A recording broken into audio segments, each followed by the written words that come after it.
दोस्तों ये है हमारा लेक्चर नंबर 2 थर्मोडायनामिक का। इसके पहले chapter number 1, chapter number 2, chapter number 3 ऐसे 3 चैप्टर खत्म हो चुके हैं। फिजिक्स 2 के भी टोटल 3 चैप्टर खत्म हो चुके हैं। गाइस फिजिक्स 2 हमारे दूसरे चैनल पे आ रहा है जिसका नाम प्रदीप गिरी 11-12 एकेडमी। पूरा का पूरा केमिस्ट्री प्रदीप गिरी 11-12 एकेडमी पे आ रहा है।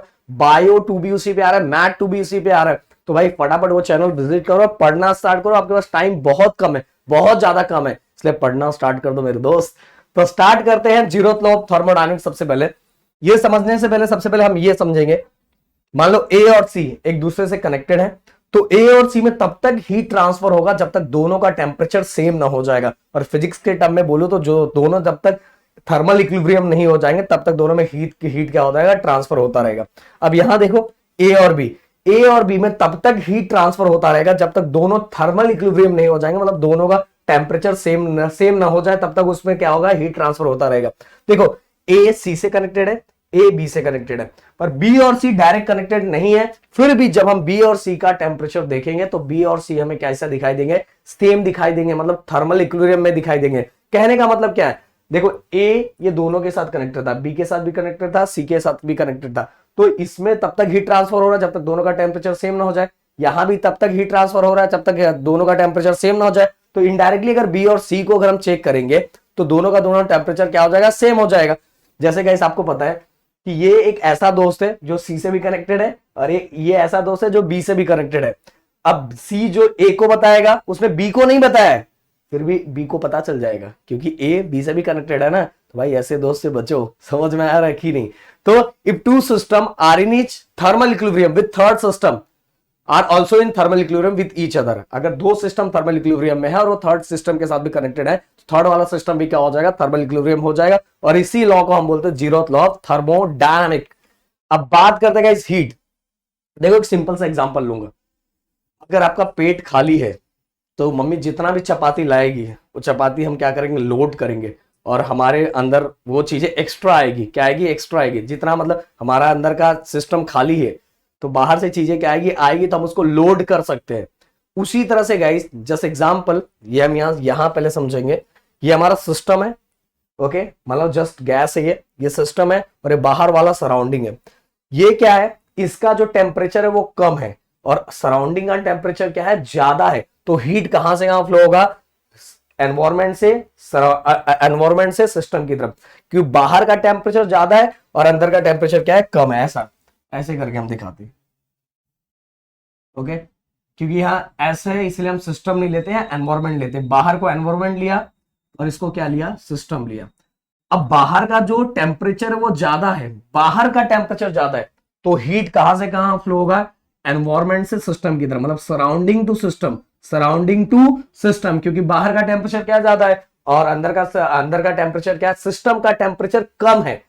अब भाई मैं कुछ एक्स्ट्रा ऐड कर रहा हूं तो सिंपल सी बात है, मैं क्या हो जाऊंगा, पॉजिटिव हो जाऊंगा। तो यहां हीट कैसा हो गया, यहां हीट हो जाएगा पॉजिटिव। अरे भाई कलर, यहां हीट क्या हो जाएगा, पॉजिटिव। मतलब हीट कहां से कहां ट्रांसफर हो रहा है, when temperature of environment is less than temperature of system. System का जो टेम्परेचर है वो कम है कंपेयर टू एनवायरमेंट। तो हीट कहां से कहां फ्लो होगा, एनवायरमेंट से सराउंडिंग की तरफ, और इस केस में हीट क्या हो जाएगा, पॉजिटिव हो जाएगा। यहां पूरी चीज हमने आपको लिख के दी है, समझ में आ रहा है। हीट कहां से कहां ट्रांसफर हो रहा है, let Q be the energy transfer between system and its surrounding. But ये केस, जिस केस में temperature of surrounding less than temperature of environment, तो उस सिस्टम में क्या, ये सिस्टम क्या करेगा, हीट को गेन करेगा, इसलिए Q इज पॉजिटिव।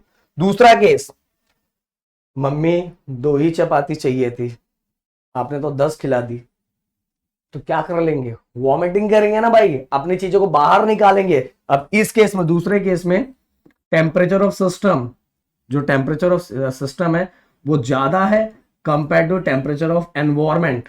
तो हीट कहां से कहां फ्लो होगा, सिस्टम से सराउंडिंग की तरफ, मतलब अंदर से बाहर की तरफ, सिस्टम से सराउंडिंग की तरफ होगा। और उस केस में अगर मैं अपने अंदर की चीजें निकाल रहा हूं, बाहर निकाल रहा हूं, तो क्यू क्या हो जाएगा, हीट क्या हो जाएगा, नेगेटिव। एकदम सिंपल सा तरीका है भाई, मैं अपनी चीजों को बाहर निकाल रहा हूं तो मेरी चीजें कम हो रही है, ऐसा समझ लो, समझने के लिए ऐसा समझ सकते हो, मेरी चीजें कम हो रही है, मतलब क्यू क्या हो जाएगा, नेगेटिव हो जाएगा। तो ये case, temperature of system greater than temperature of environment, the system loses energy, Q is negative.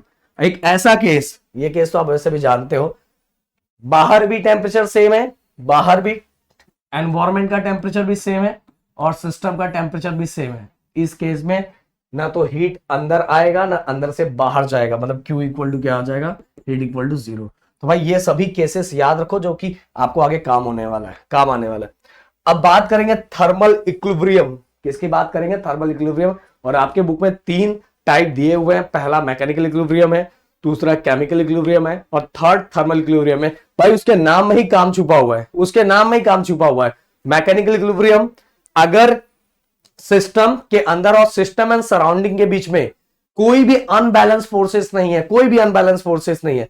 Unbalance force नहीं है इसका मतलब क्या, बैलेंस फोर्सेस है। ओके, अनबैलेंस फोर्स नहीं है इसका मतलब क्या, बैलेंस फोर्सेस है। मतलब कोई भी सिस्टम के अंदर या सिस्टम और सराउंडिंग के बीच में अगर कोई भी अनबैलेंस फोर्सेस नहीं है तो ऐसा सिस्टम को हम क्या बोलेंगे, ऐसा सिस्टम को मैकेनिकल इक्विलिब्रियम बोलेंगे। मतलब सिस्टम के अंदर भी कोई अनबैलेंस फोर्स नहीं लग रहा है और सिस्टम और सराउंडिंग के बीच में भी कोई अनबैलेंस फोर्स नहीं लग रहा है, सब कुछ बैलेंस है, सभी फोर्सेस क्या है, बैलेंस है। तो क्या हो जाएगा, मैकेनिकल इक्विलिब्रियम। मतलब फोर्सेस क्या है, सेम है। अब केमिकल इक्विलिब्रियम की अगर मैं बात करूं, केमिकल के ही नाम से समझ में आ जा रहा है कि कुछ रिएक्शन जैसा होगा। तो यहां से सुन लो, when there are no chemical reaction going on within the system और there is no transfer of matter from one part of the system. मतलब सिंपल सी बात है, there is no chemical reaction within a system और system to surrounding. मतलब कोई chemical reaction नहीं हो रहा सिस्टम के अंदर और सिस्टम और सराउंडिंग, मतलब सब कुछ सही है, मतलब सब कुछ बैलेंस है, केमिकली भी सब कुछ बैलेंस है। कोई भी केमिकल रिएक्शन नहीं हो रहा सिस्टम के अंदर भी और सिस्टम एंड सराउंडिंग के बीच में। तो ये मेरे लिए क्या हो जाएगा, केमिकल इक्विलिब्रियम। थर्मल, नाम से ही पता चल रहा है, थर्मल इक्विलिब्रियम मतलब कोई भी हीट चेंज नहीं हो रहा है, कोई भी टेम्परेचर चेंज नहीं हो रहा है। When temperature of system does not change with time, कोई टेम्परेचर, थर्मल इक्विलिब्रियम, थर्मल मतलब हीट, इक्विलिब्रियम मतलब इक्वल। तो हीट सब कुछ सेम है सिस्टम के अंदर भी और सिस्टम एंड सराउंडिंग के बीच भी। When temperature of system does not change with time the system is in thermal equilibrium, कोई भी चेंजेस नहीं हो रहा, मतलब अंदर और बाहर भी। तो ऐसे को हम क्या बोलेंगे, थर्मल इक्विलिब्रियम। मैकेनिकल मतलब फोर्स, ओके, वो भी कौन सा force, balance force. Chemical, there is no chemical reaction between within the system और system and surrounding. Thermal equilibrium मतलब वही, टेम्परेचर क्या है, सेम है, किसके मतलब टेम्परेचर चेंज नहीं हो, टाइम के साथ टेम्परेचर चेंज नहीं हो रहा है। कहने का मतलब फोर्सेस भी सेम है सिस्टम के अंदर और सिस्टम एंड सराउंडिंग। केमिकल मतलब कोई केमिकल रिएक्शन नहीं हो रहा है एंड थर्मल मतलब टेम्परेचर राइज नहीं हो रहा है, चेंज नहीं हो रहा, वैसे का वैसा ही है। तो भाई ये हो गया हमारा थर्मोडायनेमिक इक्विलिब्रियम। इसके बाद का जो लेक्चर है बहुत इंपॉर्टेंट है, जिसके अंदर हम प्रोसेस देखने वाले हैं, स्टेट वेरिएबल देखने वाले, जो चीजें बहुत इंपॉर्टेंट है। तो प्लीज लेक्चर्स को कंटिन्यू देखते रहो। आपको एक एक चीजों में, देखो ये चैप्टर लोगों को दिखने में बहुत ज्यादा हार्ड दिखता है, बट अगर मेरे लेक्चर्स को बहुत प्यार से सुनोगे ना भाई, पूरी चीजें बहुत अच्छे से क्लियर हो जाएगी। तो जितना हो सके लोगों तक पहुंचाओ, मुझे भी थोड़ा अच्छा लगे। मिलता है नेक्स्ट वीडियो में। Thank you so much guys, जय हिंद दोस्तों।